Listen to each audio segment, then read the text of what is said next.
COPWATCH, policing the police every single day. Keep in mind, bottom line is this: if this little pouch tests positive falsely for drugs, you're going to jail, and sadly, another innocent person paid the price. Rebecca Shaw sat in jail for months for a crime she didn't commit. It felt like my whole life was over. It was terrible. Nearly 3 years after what Shaw calls an injustice, she is taking legal action. My kids were devastated that I was away for 5 months, and I cried constantly. Shaw plans to sue the Pasco Sheriff's Office and the manufacturer of the presumptive test kits. This is, a lucrative business for these manufacturers to be, peddling their faulty products to law enforcement agencies. It's lucrative, and they know, that these tests aren't working. Rebecca's nightmare unfolded in September of 2015. She had run out of gas on the road when a Pasco deputy pulled up behind her. Instead of helping her, he asked if he could search her car. She allowed it. And then said, what are these? And I said, they're vitamins. He said, they don't look like vitamins, and they look like oxycodone. I said, they're not. The deputy didn't believe her. He then pulled out a field drug test kit. It's used by law enforcement all over the country to detect illegal drugs. The kit tested positive for oxycodone. My heart just sank. I said, that's wrong. That didn't matter. Rebecca would spend the next 5 months in jail. She lost her job, her house, and was separated from her children. Her husband finally was able to raise $5,000 to bail her out. 7 months after that, a state crime lab determined the pills were vitamins, not oxys. The charges went away, but the damage had already been done. It's really a serious injustice, and again, as a taxpayer, that's frustrating that our money is going towards these faulty products. Fox 13 conducted a year-long investigation on the unreliability of field reagent test kits and how they often get it wrong. Scientists tested everyday items like coffee, cold medicine, even nothing but air, resulted in a false positive. Someone could be arrested based on this color change. And the bad results from that little pouch can turn your life upside down. Rebecca is still recovering. I think that really the time away from her children and the nightmare that she endured is what's motivating her. The idea that this could happen to someone else, I think, really bothers her. Now, Rebecca's attorney tells me that she plans to file this lawsuit in the next couple of months. As for Rebecca, she has a new job. She has her children back. She has a new home. So she is slowly, Kelly, rebuilding her life after it was taken away for those 5 months.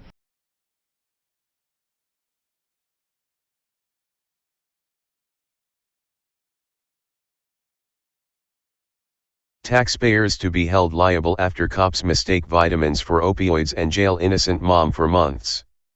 An innocent mom who was kidnapped and caged for 5 months after cops mistook vitamins for drugs is suing police to make sure no one else suffer the same fate.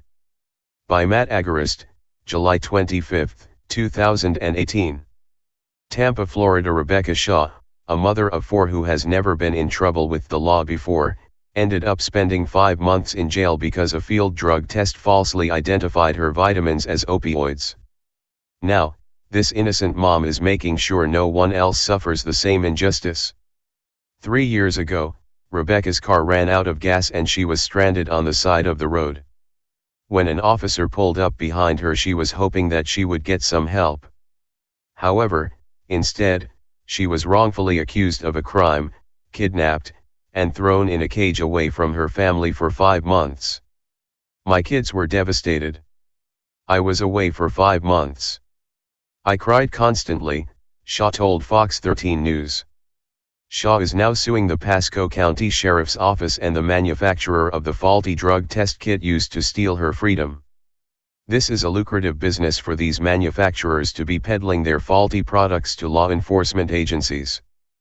They're lucrative and they know these tests are not working, said Caitlin Costa, Shaw's attorney. The original incident happened in September of 2015 and Shaw, not thinking that she was doing anything wrong, made a mistake and allowed the officer to search her car. When he did, he found vitamins and accused her of having oxycodone. He said, "They don't look like vitamins. They look like oxycodone," Rebecca told Fox 13. The officer immediately ran a field drug test on the pills that he found and got a positive reading for opiates. Shaw is one of many women and men to suffer horrific fates at the hands of negligent cops and their continued use of faulty field drug test kits. In fact, tens of thousands have been convicted and served time, even earning the black mark of a felony for crimes they likely didn't commit, according to a report, because the cases against them relied on horribly unreliable field drug test kits. So prone to errors are the tests, courts won't allow their submission as evidence. However, their continued use by law enforcement, coupled with a 90% rate at which drug cases are resolved through equally dubious plea deals, needlessly ruins thousands of lives. Rebecca Shaw is one of these people. "My heart just sank. I said, that's wrong. It felt like my whole life was over. It was terrible," she said. Rebecca was arrested and charged with trafficking oxycodone, and since she was unable to pay the $5,000 bond, she was forced to sit in jail for months. "My kids were devastated. I was away for 5 months. I cried constantly. It was scary being in there and having a public defender that didn't believe me," Rebecca said. After Rebecca's husband was able to raise the funds to bail her out, she had to wait another 7 months for the official test results to come back from the lab, which ultimately determined that the pills were vitamins and not oxycodone. "They're putting innocent people in jail and ruining people's lives," exclusive new Shaw developments said. Had Rebecca Shaw been falsely accused of trafficking these vitamins mistaken as opioids today, she could have very well been executed for it. "It is a serious injustice and, again, as a taxpayer, is frustrating that our money is going to these faulty products," said Shaw. "I think the time away from her children and the nightmare that she endured, it's what is motivating her not to crawl into a cave and be silenced and move on and forget about this," Costa added. "The idea that this could happen to someone else really bothers her." Sadly, Shaw's story is extremely common and happens every day throughout the U.S. The standard $2 field drug tests, manufactured by the Safari Land Group, have been proven to be unreliable. And according to the manufacturer, should not be used as a standalone test for convictions related to drug possession. Studies have shown how everyday foods, spices, and medicine tested positive in field drug tests. In one experiment, scientists even discovered that air could set off false positive for these tests. According to Forensic Resources, the director of a lab recognized by the International Association of Chiefs of Police for Forensic Science Excellence has called field drug testing kits totally useless due to the possibility of false positives. In laboratory experiments, at least 2 brands of field testing kits have been shown to produce false positives in tests of Mucinex, chocolate, aspirin, chocolate, and oregano. Dr. Frederick Whitehurst, a PhD chemist and former FBI lab supervisor, has also voiced objections, saying that he has no confidence at all in those test kits. According to the National Litigation and Public Policy Organization, the Innocence Project, at any given time there are an estimated 40,000 to 100,000 innocent people currently locked in a cage in U.S. prisons. Over the years, the Free Thought Project has reported on countless stories of odd things creating false positives in field drug tests. We have seen people put behind bars for possession of things like drywall, glazed donuts, crackers, kitty litter and baking soda. Spread the love.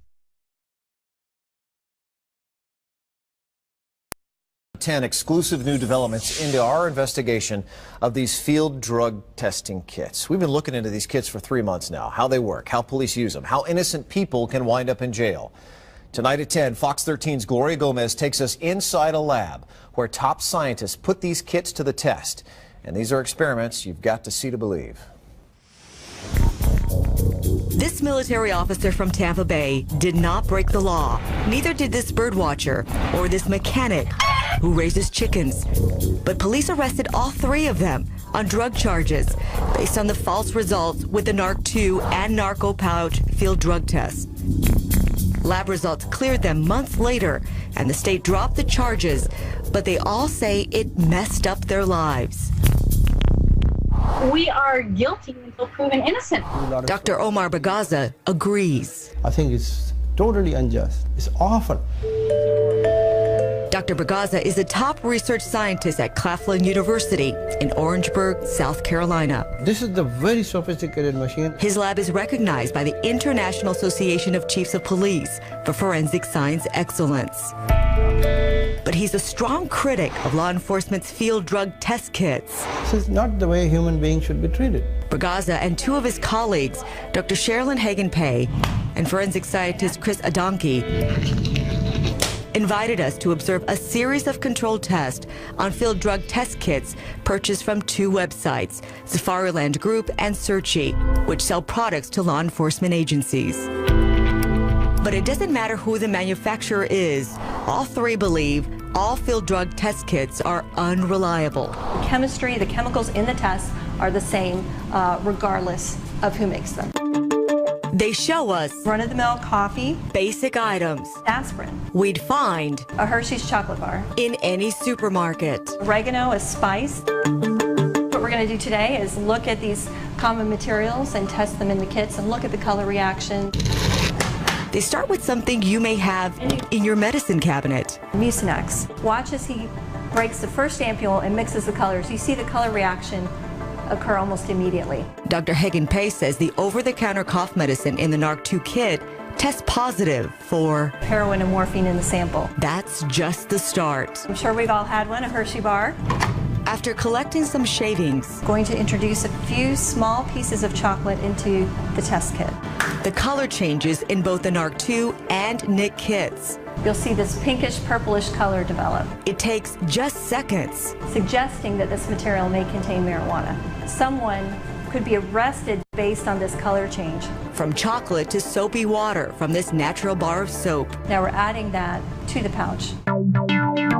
Dr. Hagan-Pay says the narco pouch tested positive for the date rape drug GHB.